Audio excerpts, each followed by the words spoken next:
Hello, akkam jirtu nagumaa. Ani Dr. Abarraa Olaaniin jedhama. Ispeeshaalistii dhibee fayyaa ijoolleef daa'immaniiti. Mee warri silaa daa'imman qabdanii haala daa'imman guddisuu irratti, fayyaa daa'immanii irratti, akkasumas immoo waa'ee sirna nyaataa daa'immanii irratti barumsa asiin waan argattaniif akkasiin fayyadu hedduun itti amana. Akkasumas immoo yoo ofii keessan daa'imman guddisaa jirtan taatan wanti kun hawaasa keenyaaf gaariidha namoonni jettan barnoonni nuti kennitu kun hawaasa keenya daa'imman guddisaniif gaariidha warri jettan chaanalii kana sabiskiraayib gochuun mooraalii koo na jajjabeessa. Maaliif yoo namoonni hordofan jiraatan anis akka yeroo yerootti barnoota kana qopheessuun na taasisa waan ta'eef daa'imman qabaattan illee hiriyoota keessan affeeraa warra daa'imman qaban akkasumas immoo na jajjabeessuuf chaanalii kana sabiskiraayib godha. Har'a kan irratti waa dubbadhu waa'ee dhibee toonsilii irrattidha. Dhibeen toonsilii akkuma beektan baay'ee daa'imman biratti yeroo hedduu mul'ata. Haa ta'u malee namoota gurguddoo birattis mul'ata. Garuu daa'imman biratti waggaatti si'a 2 si'a 3 sababa dhibee toonsilii daa'imman waggaa 15 gadi mana yaalaa deemu jechuudha. Mee kanaaf waa'ee kana irratti barnoota gabaabaa haala armaan gadiitiin hanga dhumaatti hordofaa. Toonsilii kan jennu jalqaba qaama keenya keessa toonsilii kan jedhamu kamii jennee ilaalle namoonni hedduun toonsilii kan jedhan ishee gararraatee jirtu kana ishee akka suuratti argatan kanarratti ishee uvulaa jedhamtu kana. Isheen kun uba qoonqoodha malee toonsilii miti. Toonsilii kan jennu ishee uba qoonqoo kana gamaa gamanaan argamtudha. Toonsiliin gamaa gamanatti argama. Humni qoonqoo immoo gidduu isaaniitti argamti jechuudha. Kanaaf yeroo hedduu namoonni toonsilii jedhanii kan yaadan ishee gararraatee jirtu kanadha. Isheen uba qoonqoodha malee toonsilii miti. Toonsiliin akkuma argitanii gamaa gamana booddee arrabaa irratti argama. Humni qoonqoo immoo gidduu isaanii irratti argamti. Toonsiliin faayidaa akkamii qaba? Toonsiliin kun qaama keenyaaf maal fayyada? Dhanna keenyaaf maal fayyada? Inni qaama keenya keessa kan nuun fayyadne hin jiru. Toonsiliinis akkuma qaama keenyaa tokko gaheen isaa ittisoo qaamaa cimsuu keessatti gahee taphata jechuudha. Ittisoo qaamaa yeroo jennu waan lama. Inni jalqabaa duuba afaaniitti waan argamuuf akka wantoonni nu miidhan jarmoota isaa ta'u wantoonni biroo akka gadi hin dabarre gara yeroo darbachuun gara liqimsuu isaa ta'u gara sombaa akka hin dabarre ittisuu keessatti gahee mataa isaanii taphata. Akkasumas immoo toonsilii kana keessa seelii dhiigaa adii hedduu jira. WBC inni jennu white blood cell count inni jennu white blood cell kun hedduu jira toonsilii keessa. Kanaaf sababa seelii dhiigaa adii hedduu qabuuf jarmoota naannoo sana jiran ajjeesuuf ni gargaara jechuudha. Kanaaf jarmoonni naannoo sana jiran taanaan sombi keenyas haa ta'u garaachi keenya akka sababa jarmoota kanaan miidhamne akka gadi hin dabarre taasisa jechuudha. Kanaafuu ga'een toonsilii kanadha. Haa ta'u malee toonsiliin akka vaayitaal orgaan jennu miti. Nen vaayitaal orgaan kan ta'edha. Vaayitaal orgaan miti waan ta'eef toonsiliin nam tokko toonsilii qabaachuu baatullee jiraachuu ni danda'a jechuudha. Sababa toonsilii hin qabneef nam tokko jireenya isaa irratti dhiibbaan cimaan gahu hin jiru. Haa ta'u malee tajaajilli isheen kennitu kun waan hafuuf tarii darbee dhibeewwan daddarboof qabamuu danda'a malee nam tokko toonsilii waan irraa citeef toonsilii waan hin qabneef jiraachuu hin danda'u jechuu miti. Maaliif vaayitaal orgaanii miti jechuudha. Nen vaayitaal orgaaniidha. Dhibee toonsilii kan jennu daa'imni tokko dhibee toonsilii qaba kan jennu yookaan nam tokko qaba kan jennu yeroo toonsiliin amma argine kun suura irratti sababa jarmoota xixiqqoo ijaan hin mul'anne kanneen akka vaayirasii, baakteeriyaa fi kanneen kana fakkaataniin hubamuun yeroo inni madaa'udha jechuudha. Toonsilii qaba kan jennu ishee gararraatu sana sun ta'in ishee uvulaa jedhamtu yookaan ishee uba qoonqoo jedhamtu sun ta'in toonsiloonni gamaa gamana jiran yeroo isaan madaa'anidha sababa baakteeriyaa fi vaayirasii. Haa ta'u malee yeroo hedduu kan dhibee kana fidu vaayirasota. Daa'imman kilinika daa'immaniitti dhibee adda addaatiif ilaalaman keessaa persentaan 8 sababa toonsiliidha jedhamee tilmaamama. Kilinika daa'immanii guyyaatti namoota dhufan ilaalaman daa'imman dhufan ilaalaman keessaa ijoollee 100 keessa ijoolleen 8 sababa dhibee toonsilii dhufanii yaalamu jechuudha kilinika. Kanaaf dhibeen kun daran hawaasa keessa faca'ee daa'imman biratti hedduminaan mul'ata jechuudha. Kanneen kana keessaa amma hedduun isaanii sababa vaayirasiin kan dhufudha. Daa'imman yeroo utaalloo qabanis dhibee vaayirasii adda addaa yoo qaban toonsiliin kun xinnoo amala diimachuu amala xinnoo ta'uu qabdi. Kana keessaa garuu persentaan 30 qofatu sababa baakteeriyaa dhufa. Kana jechuun sababa vaayirasii yoo ta'e qoricha hin barbaachisu jechuudha. Dawaa farra baakteeriyaa kennuun hin barbaachisu maaliif vaayirasii waan ta'eef vaayirasiin qoricha qabu ofuma isaa dhiisa jechuudha. Haa ta'u malee kanneen keessaa persentaa 30 kan ta'an sababa baakteeriyaa dhufa jechuudha. Kanaafuu inni guddaan gaheen ogeessa fayyaas gaheen yeroo kana hojjetu wanti kun toonsiliin xinnoo iitoote kun diimatte kun sababa vaayirasii moo sababa baakteeriyaa dhufe kan jiru adda baasuudha. Sababa baakteeriyaa kan dhufeef sababa vaayirasii kan dhufe mallattoon isaanii garaagaraa akkasumas immoo umuriin kun itti dhufuyyuu garaagaraa jechuudha. Kanaaf kan maatiin baruu qabu heddumminni isaa kan dawaan barbaannedha. Kan ofuma isaa akkuma qufaa akka utaalloo kan ofuma isaa deebii baduudha sababa vaayirasii waan ta'eef. Haa ta'u malee kan qoricha barbaadu kan dawaa barbaadu mallattoo akkamii qabu jennee ilaaluun baruun barbaachisaadha. Dhibeen toonsilii baakteeriyaan dhufan jechuun akkuma jennee kanneen qoricha barbaadan umurii waggaa 3 umurii waggaa 3 naannoo sana yeroo baay'ee hin jiru. Keessumaa waggaa 2 gadi toonsiliin dawaa farra baakteeriyaa barbaadu hin jiru jechuudha. Maaliif yeroo kanatti hedduun isaa baakteeriyaadhaan kan dhufu miti. Vaayirasiidhaan kan dhufu. Kanaaf daa'imman waggaa 2 gadi toonsilii qabu jedhamee qoricha farra baakteeriyaa kennuun sirrii miti jechuudha. Maaliif umurii isaatti hin jiru. Umurii yeroo akkamii mul'ata wanti kuni yeroo hedduu daa'imman waggaa 5 hanga waggaa 15 gidduutti mul'ata. Waggaa 5 hanga waggaa 15 umurii toonsiliin baakteeriyaan dhufu kan qoricha barbaadu jechuudha. Kan itti baay'atu umurii kanatti jechuudha.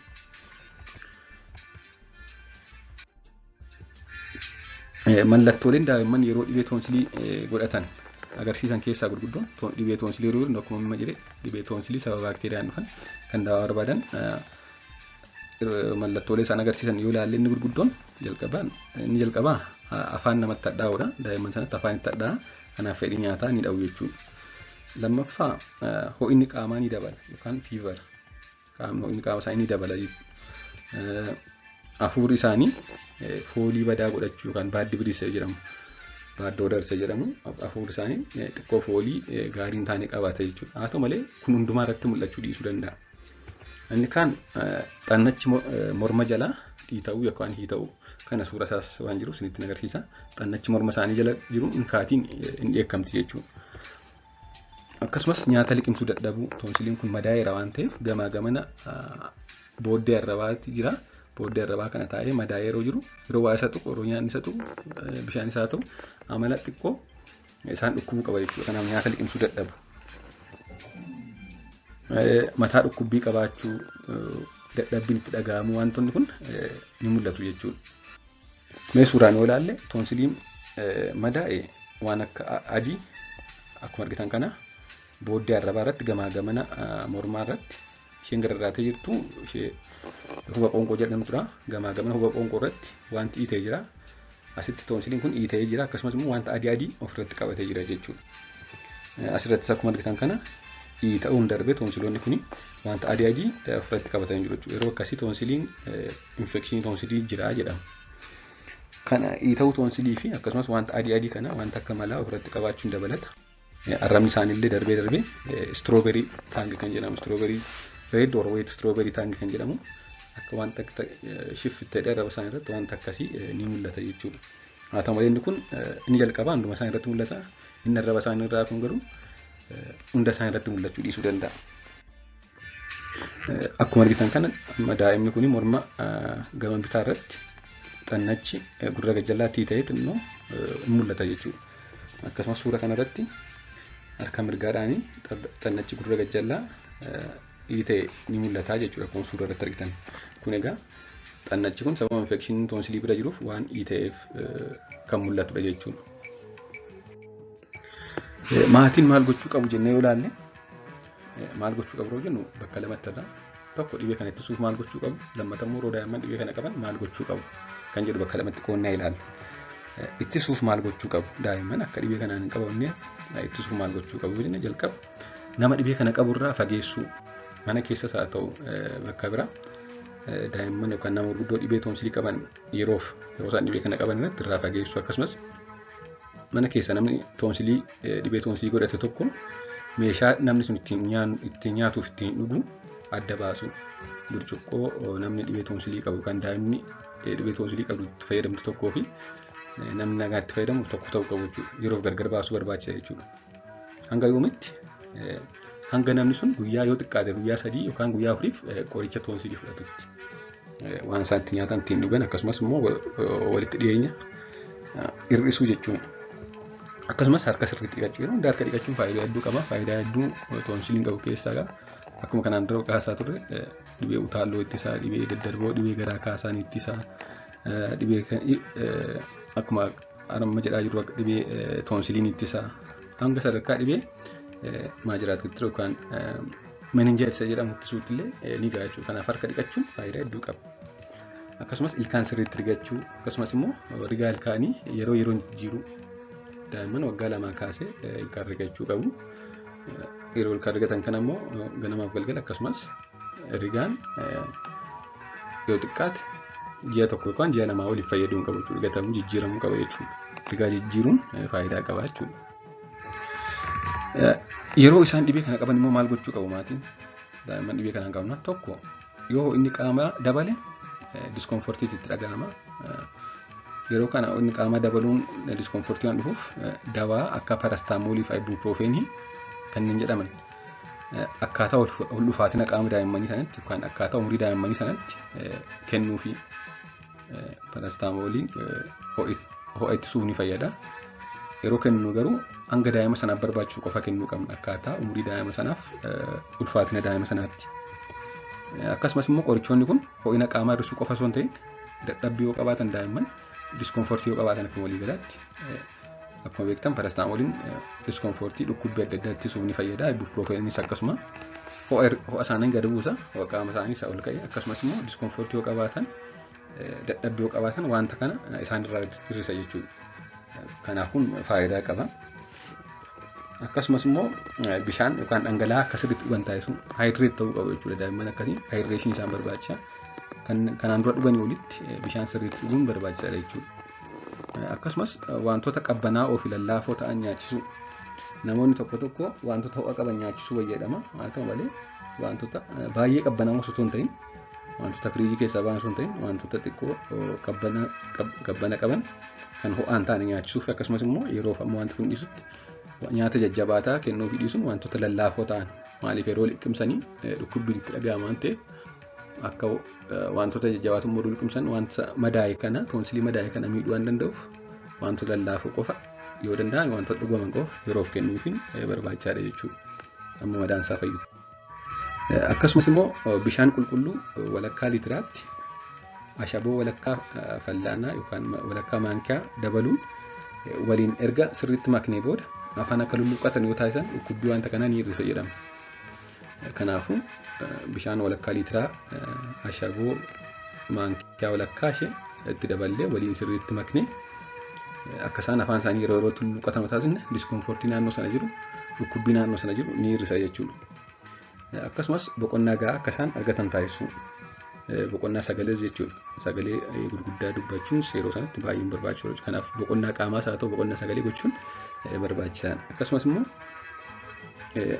dhibeen kun jiraannaan mana yaalaa geessuun dhibeen kun dhibee biraa akka hin taane dhibeen adda addaa kana wajjin wal fakkaatan hedduu jiru. Mallattoo sila jenne kana hunda kan fidan jiru dhibeewwan tokko tokko. Dhibeen kun dhibee biraa akka hin taane erga adda baasisnee booda qoricha farra baakteeriyaa dhibee kanaaf oolan hanga xumurutti hanga guyyaan jedhama dhumutti kennuufiin baay'ee barbaachisaadha jechuudha. Yoo maal ta'e toonsiliin kun muramuu yookaan ba'uu qaba yoo jenne yeroo yeroo ta'e egaa toonsiliin akka karaa yaala aadaadhaanis hin murama, karaa yaala mana yaala ammayyaadhaanis hin murama jechuudha. Haa ta'u malee yoo maal ta'e muramuu qaba. Toonsiliin takkaan yoo dhukkubsate muramuu qaba lakkee akkasuma hin ta'in. Toonsiliin daa'imman waggaatti toonsilii si'a tokko si'a lama dhukkubsatu. Kun noormaaliidha. Kun daa'imman hedduu biratti mul'ata. Kun rakkoo waan qabu miti jechuudha. Kan deebi'ees hin fayya. Maaliif akkuma sila jenneef toonsiliin faayidaa mataa ishee waan qabduuf faayidaa sana dhabamsiisuun gaarii miti jechuudha.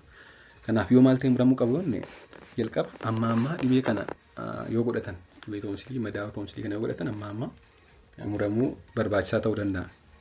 Amma yeroo maal jechuudha yoo jenne fakkeenyaaf waggaa lamaaf walitti aansuudhaan waggaatti seeshan waggaa baranaa seeshan dhibeen kun yoo isaan qabe barreen gaddaas seeshan qabe yeroo ta'e bara darbe waggaa lamaaf walitti aansuudhaan seeshan shan yoo xiqqaate dhibee toonsilii kana godhannaan tarii muramuun barbaachuu danda'a jechuudha. Akkasumas immoo waggaa tokko keessatti si'a torba yoo dhibee kana godhatan tariitii muramuun barbaachisaadha jechuudha. Kanaan ala waggaatti si'a tokko si'a lama dhukkubeef qofa toonsilii mursiisuu yaaduun sirrii miti jechuudha. Akkasumas immoo kan muramuu qabu yeroo inni lammaffaan darbee daa'imman muraasa biratti toonsiliin uumamumaan saayiziin ishee hangi ishee qabiyyeen ishee guddaa taati. Guddaa waan taatuuf qilleensa fudhachuu fi baasuu dadhabu yeroo rafan. Kanaaf yeroo rafan baay'ee kurruufuu irra darbee qilleensa fudhachuu baasuu dadhabuun affanamanii ka'u yookaan obstructive sleep apnea kan jedhamu dhibee akkasii godhatan tarii fi hanga toonsilii sanaa irraa hir'isuudhaan dhibeen kun akka furmaata ta'u taasisa. Haa ta'u malee toonsiliin yeroo muramu of eeggannoon godhamuu qaba. Inni jalqabaa toonsiliin karaa mana yaala aadaadhaan muramu baay'ee dhibee cimaa fiduu danda'a. Tokko yoo wanti kun dhiigni dhaabachuu dhiisuu danda'a. Lammaffaa immoo maaliif yeroo daa'imman toonsilii muran mana yaala aadaati qoricha adoochuun jiru yeroo hedduu qoricha maadanzayaan kan jedhamu jechuudha. Qoricha adoochuun jiru daa'imman wajjin humnaan wal qabaniiti kan isaan muran. Yeroo muran kanammoo baay'ee dhiigni dhaabachuu dhiisuu danda'a jechuudha. Akkasumas yeroo muran guutummaa isheetti keessumaa buqqisu karaa manni yaalaa gamaa gamana lamaan jechuudha. Haa ta'u malee karaa mana yaalaa ammayyaawaa hanga afuu qabu jira. Laayiriin masiliin ta'ee kan jalatti afu jira. Kun immoo qaama isaaniif baay'ee barbaachisaa kan ta'edha. Akkasumas immoo adoochuudhaan waan muramuuf suuta jedhanii muru. Akkasumas miidhaan biraa kan dhufne godhanii muru. Akkasumas immoo yeroo mana yaalaa aadaatti muranii tarii dhibee teetaanoosii saaxiluu danda'a. Qophii hedduu akkasumas qulqullina hedduu eeguu barbaachisa jechuudha naannoo sana muru. Naannoon sun sababa yeroo mana yaalaa aadaatti muramu madaa'ee malaa godhannaan dhibee cimaa fiduu danda'a jechuudha. Akkasumas dhiigni dhaabbachuu dadhabuun jira waan ta'eef karaa mana yaalaa aadaa ta'uu hin ta'in karaa mana yaalaa ammayyaawaa mursiisuun baay'ee barbaachisaadha jechuudha. Chaanalii kana sabiskiraabii fi laayikii gochuun dagatina waan hordoftaniif galatooma.